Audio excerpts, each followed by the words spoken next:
Banyak orang bertanya-tanya, apakah Tuhan masih bekerja sampai saat ini? Mengapa aku tidak melihat pekerjaannya dalam hidupku? Mengapa Tuhan bekerja dalam hidup beberapa orang, namun tidak bekerja dalam kehidupan beberapa orang lainnya? Temukan jawabannya dalam acara Tuhan Masih Bekerja bersama saya, Pendeta Sony Sakarya.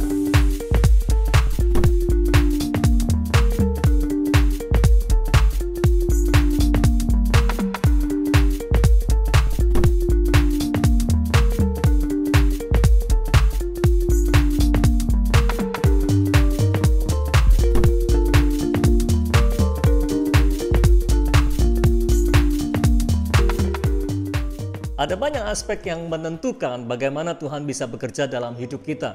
Tapi saya pikir salah satu aspek terpenting adalah memahami bagaimana cara Tuhan bekerja atau memahami pola kerjanya Tuhan. Kita harus pahami bahwa Tuhan itu bekerja dengan pola, dan pola ini terulang-ulang dalam sepanjang Alkitab dari Kejadian sampai Wahyu. Itu sebabnya pada hari ini saya rindu untuk menyampaikan tentang bagaimana cara Tuhan bekerja atau bagaimana pola kerja Tuhan yang kita bisa pahami. Dan saya yakin kalau saja kita paham dan menyelaraskan hidup kita dengan pola kerjanya, maka saya yakin Tuhan akan lebih banyak bekerja dalam kehidupan kita. Nah, hari ini mari kita belajar dari kisah penciptaan. Bahkan sepanjang bulan Mei ini kita akan belajar dari kisah penciptaan tentang bagaimana cara Tuhan bekerja. Mari kita buka Alkitab kita dan kita baca dari Kejadian pasal 1 ayat 1 sampai ayat yang ketiga. Pada mulanya Allah menciptakan langit dan bumi. Bumi belum berbentuk dan kosong. Gelap gulita menutupi samudera raya dan roh Allah melayang-layang di atas permukaan air. Berfirmanlah Allah, jadilah terang. Lalu terang itu jadi. Nah, dari kisah penciptaan ini kita bisa belajar tentang 4 prinsip cara Tuhan bekerja. Yang pertama, saudara boleh catat, inilah prinsip cara kerja Tuhan yang pertama, yaitu Tuhan bekerja dengan cara menciptakan dari yang tidak ada menjadi ada.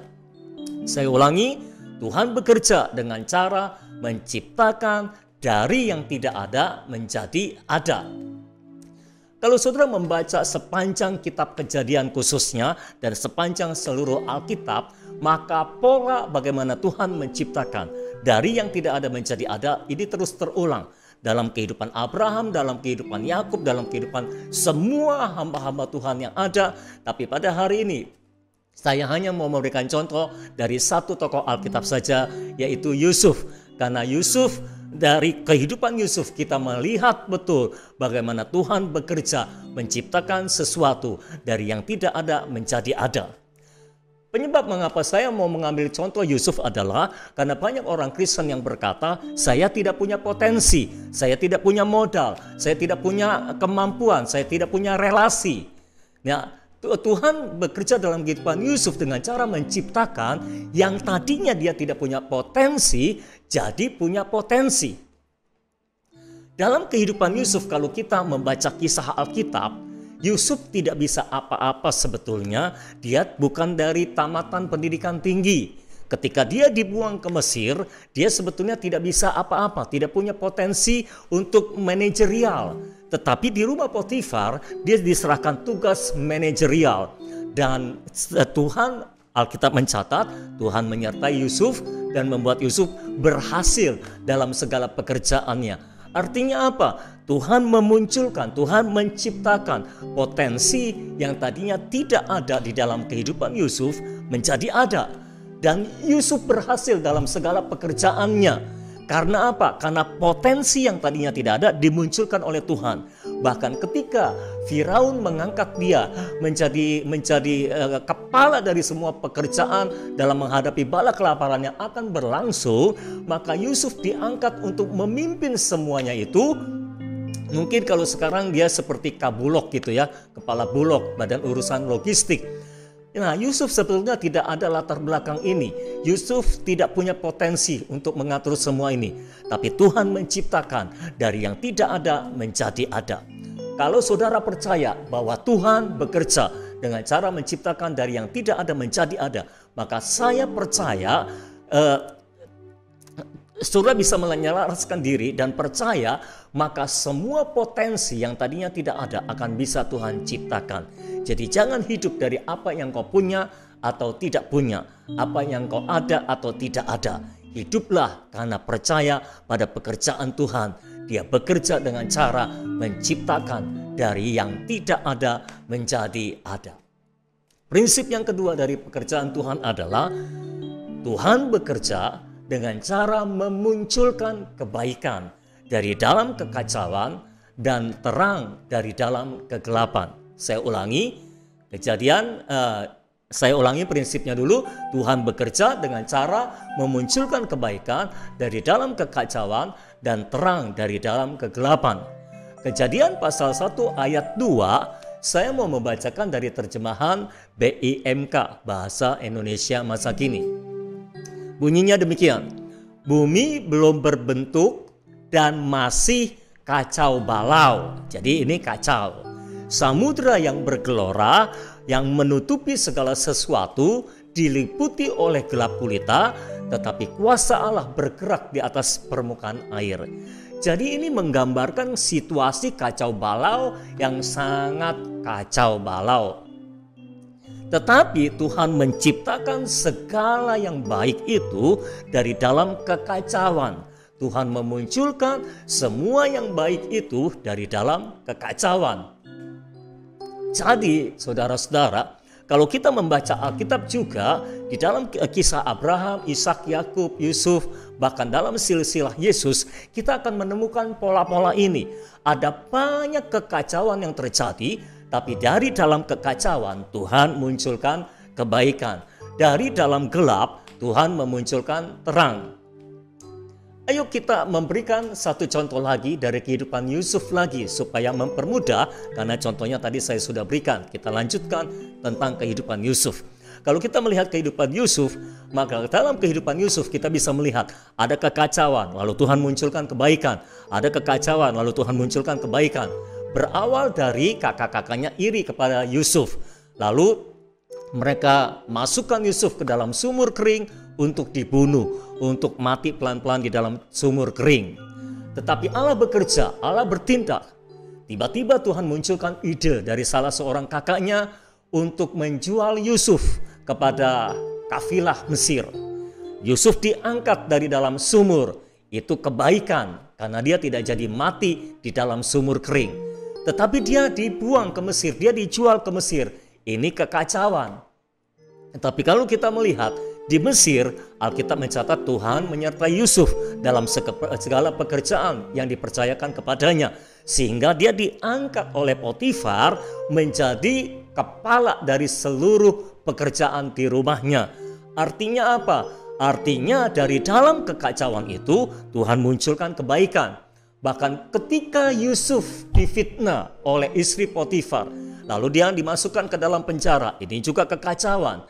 Tapi dari penjara, Yusuf pindah ke istana raja, lalu dia dipercaya menjadi tangan kanannya Firaun untuk menghadapi bala kelaparan yang akan berlangsung di kemudian hari. Dan Yusuf mampu melakukan itu semua. Dari dalam kekacauan di mana Yusuf di penjara, Tuhan munculkan kebaikan di mana Yusuf akhirnya menjadi orang penguasa di Mesir di bawah Firaun. Itulah cara kerja Tuhan. Tuhan selalu memunculkan kebaikan dari dalam kekacauan. Dan Tuhan selalu memunculkan terang dari dalam kegelapan. Roma pasal 8 ayat 28 mewakili pemikiran yang sama sebetulnya. Alkitab berkata, kita tahu sekarang bahwa Allah turut bekerja dalam segala sesuatu untuk mendatangkan kebaikan bagi mereka yang mengasihi Dia, yaitu bagi mereka yang terpanggil sesuai dengan rencana Allah. Jadi Allah bekerja dalam segala sesuatu. Segala sesuatu apa? Segala sesuatu yang kacau. Dari dalam kekacauan itu Allah mendatangkan kebaikan. Jadi kalau hari ini saudara menghadapi segala kekacauan, saudara bilang, aduh hidupku sudah kacau balau, masa depanku kacau balau. Tenang saja karena Tuhan bekerja dengan cara memunculkan kebaikan dari dalam kekacauan, memunculkan terang dari dalam kegelapan. Itulah pola kerja Tuhan. Yang ketiga, prinsip kerja Tuhan adalah Tuhan bekerja dengan kuasa roh dan kuasa firman. Perhatikan baik-baik, setiap kali Tuhan bekerja, Tuhan selalu bekerja dengan kuasa roh dan kuasa firman. Tuhan tidak pernah bekerja dengan cara yang lain. Dia selalu bekerja dengan kuasa roh dan kuasa firman. Pada waktu bumi masih kacau balau, Roh Allah melayang-layang di atas permukaan air. Lalu berfirmanlah Allah menciptakan segala sesuatu yang Dia ingin ciptakan. Bumi yang tadinya kacau balau jadi tenang, jadi baik, dan semua yang tidak ada menjadi ada. Semua penciptaan bumi itu diciptakan dengan kuasa roh dan kuasa firman. Kalau saudara memahami prinsip kerja Tuhan ini, maka saudara harus percaya terhadap kuasa roh dan kuasa firman. Saudara harus bergantung pada kuasa roh dan kuasa firman. Saya percaya, kalau kita percaya bergantung pada kuasa roh dan kuasa firman, maka kuasa roh dan kuasa firman akan bekerja dalam hidup kita. Ayo bergantung kepada firman, pelajari firman, pahami firman, dengarkan firman, baca firman, penuhi pikiran dengan firman. Kalau seluruh hidup kita dipenuhi dengan firman, ada harapan. Hidup kita akan melihat pekerjaan Tuhan, karena kuasa firman dan kuasa roh telah ada di dalam diri kita. Sekali waktu, kuasa roh dan kuasa firman akan bekerja dalam hidup saudara juga. Prinsip yang keempat dari cara kerja Tuhan adalah Tuhan selalu bekerja untuk mencapai tujuannya. Ketika Tuhan bekerja, Dia bekerja selalu untuk mencapai tujuannya. Dan saya memperhatikan biasanya tujuan Tuhan selalu berhubungan dengan baitnya atau rumah kediamannya, janjinya, berhubungan dengan Kristus, dengan gereja, dan keselamatan dunia. Pertanyaan mengapa Tuhan menciptakan bumi? Jawabannya adalah karena Tuhan ingin menjadikan bumi sebagai baitnya, tempat kediamannya. Itulah tujuan Tuhan menciptakan bumi. Jadi Tuhan selalu bekerja dengan tujuan. Kalau kita paham prinsip ini dan kita menyelaraskan diri dengan tujuan-tujuan Tuhan dalam hidup kita, maka saya percaya Tuhan akan bekerja dalam hidup kita semuanya. Dan kalau selama ini saudara sudah mengalami pekerjaan Tuhan, pertanyaan saya adalah, adakah tujuan Tuhan telah tercapai ketika Tuhan bekerja dalam hidupmu? Ada banyak orang Kristen mengalami pekerjaan Tuhan, tapi tidak mau tentang tujuan Tuhan. Nah, biasanya orang ini akan ditinggalkan oleh Tuhan dan Tuhan tidak mau bekerja lagi dalam hidupnya. Tapi kalau setiap kali Tuhan bekerja dalam hidup kita dan kita mencapai tujuan ilahi yang Dia tetapkan dalam pekerjaannya, maka saya percaya Tuhan akan terus bekerja dalam hidup kita. Itulah pola kerja Tuhan yang bisa kita pelajari dari kisah penciptaan. Jika ingin mengalami pekerjaan Tuhan, Tuhan bekerja dalam hidupmu, pastikan engkau memahami pola kerjanya dan menyelaraskan diri dengan pola kerja Tuhan itu. Saya Pendeta Sony Sakarya dalam acara Tuhan Masih Bekerja. Jangan lupa untuk like videonya, share ke teman-teman, dan berikan komentar, kesaksian, atau pertanyaan di kolom komen atau di hotline chat kami. Bagi yang belum berlangganan channel ini, langsung subscribe. Dan jangan lupa klik loncengnya supaya selalu dapat notifikasi setiap kali ada video yang diupload.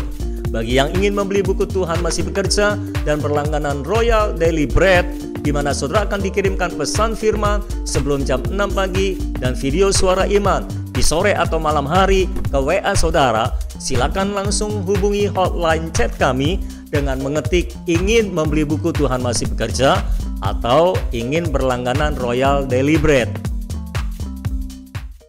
Percayalah Tuhan masih bekerja.